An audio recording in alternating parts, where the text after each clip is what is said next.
Fala, povinho lindo! Tudo bom com vocês de novo? Estamos aqui, né, para gravar mais uma palavra para vocês, para abençoar a sua vida, né? Eu fiquei uma semaninha aí sem postar vídeo, tá? Peço perdão aí por ficar uma semaninha sem gravar nada, postar nada. Mas, voltemos, né?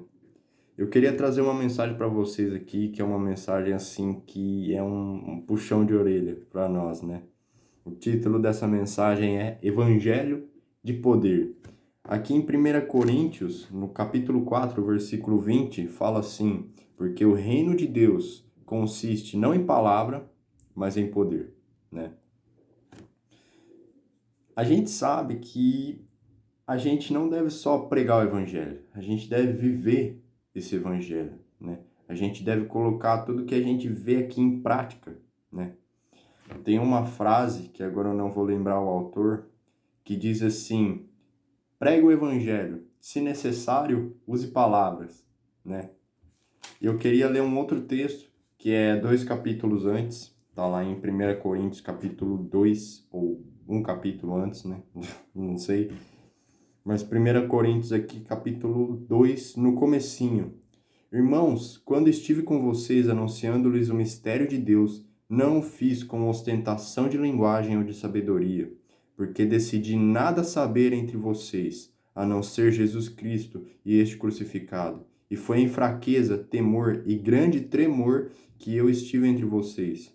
A minha palavra e a minha pregação não consistiram em linguagem persuasiva de sabedoria, mas em demonstração do Espírito e de poder, para que a fé de vocês não se apoiasse em sabedoria humana, mas no poder de Deus.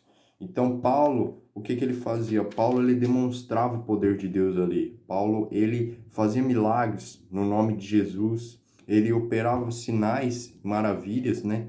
Não para que ele fosse exaltado, entendeu? Mas para que a fé das pessoas não se apoiasse nele, mas se apoiasse em Jesus, né? E aqui o contexto, né, de 1 Coríntios capítulo 4, onde tem um versículo lá que eu falei no início, é bem interessante. Se você pegar aqui na versão da nova tradução da linguagem de hoje, vai falar algo muito interessante que, tipo assim, o pessoal de Corintos, acho que é Corintos que fala, né? O pessoal lá de Corintos, eles tinham se tornado orgulhosos, né? Paulo fala que alguns de vocês se encheram de orgulho, né? E tipo assim, ele vai falar no versículo seguinte que esse orgulho, na verdade, era só de palavra, entendeu? E Paulo disse, eu vou aí confrontar esses caras para ver se eles realmente fazem, né, vivem o evangelho ou se eles só falam, né? A gente deve ter isso conosco, sabe? A gente deve viver esse evangelho. Eu tô falando isso aqui para vocês e para mim, né? Uma palavra para vocês e para mim também.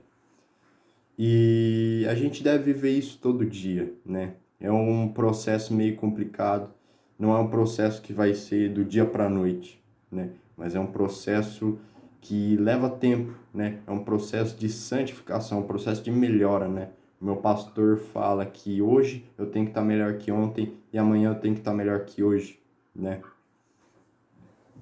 E em Tiago, se eu não me engano, no capítulo 1, diz que a gente não pode se enganar, a gente não pode ficar só ouvindo, ouvindo e ouvindo. A gente tem que viver, a gente tem que colocar em prática, porque senão a gente engana a gente mesmo, né? E quantas pregações nós já não ouvimos, né? Quantos sermões, quantas palavras, né? Quantos vídeos na internet, tá aqui agora, por exemplo, né? Quantos vídeos a gente vê e quanto devocional, quanto tempo com Deus a gente tem e a prática, né? Parece que é meio difícil, sabe? Eu, por exemplo, eu toco violão, não sou profissional, nada, eu só toco porque eu gosto mesmo. Eu não sei muita coisa, mas eu sei pelo menos o básico, né? E não adianta eu só ter teoria, não adianta eu saber tudo do violão, de teoria musical, que é um assunto enorme que nem matemática, né? E praticar pouco, porque eu posso ter muita teoria, mas se eu for praticar pela primeira vez, mano, não vai, sabe? Eu tenho que praticar, eu tenho que treinar os meus dedos para trocar de acorde rápido, eu tenho que treinar minha batida, enfim, tem mais um monte de coisa aí, né? E é assim que a gente deve viver nossa vida. A gente deve viver seguindo Jesus. A Bíblia diz, Paulo diz aqui no mesmo capítulo, para nós sermos imitadores, imitadores de Paulo, porque Paulo imitava Cristo, entendeu? Então Paulo está dizendo aqui, ó, sejam imitadores de Cristo, né? Imitem a Jesus. E cristão é isso. Cristão é um pedacinho de Jesus, é um pequeno Jesus, né? Então, eu queria deixar essa palavra aí com você, eu não quis aumentar muito no tempo, né? Como eu tenho feito ultimamente. Mas é isso. E agora eu vou orar aqui por você, pra gente, né? Pra gente poder colocar as nossas palavras, né? O que a gente ouve, o que a gente anota, tudo em prática. Senhor Jesus, eu oro, Pai, por essa pessoa, Senhor, e por mim, que estamos aqui de novo, né, ouvindo mais uma vez que a gente deve praticar, e provavelmente não é a primeira vez. Mas, Senhor Jesus, eu oro para que o Senhor venha fazer com que nós possamos praticar, Senhor, a palavra. Praticar o ir de pregar o evangelho, praticar a oração, praticar o jejum e, enfim, as outras coisas que a Bíblia nos pede. No nome de Jesus, Pai. Mas nos ajuda, Senhor, a ter a motivação em Ti. Nos ajuda, Senhor, a fazer isso, Pai, porque Te amamos, porque Te adoramos e porque queremos, Senhor, Te conhecer, porque queremos Te amar mais ainda, porque queremos andar mais ainda com o Senhor, Te conhecer mais, Pai. No nome de Jesus, Senhor, nos ajuda, Pai, a viver o nosso propósito. Nos ajuda, Senhor, a praticar, Senhor, cada palavra. Dá-nos capacidade, Deus, porque não é fácil. Tua palavra diz que no mundo nós teríamos aflições, mas o Senhor fala para termos bom ânimo, porque o Senhor já venceu o mundo, tá, Pai?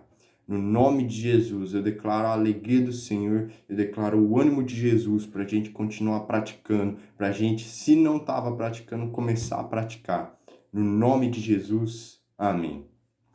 É isso então, viu, lindos? Fiquem com Deus, deixa o like, compartilha, se inscreve, né? E tamo junto, viu? Semana que vem vai ter alguma outra palavra, ou talvez essa semana mesmo. E é nóis!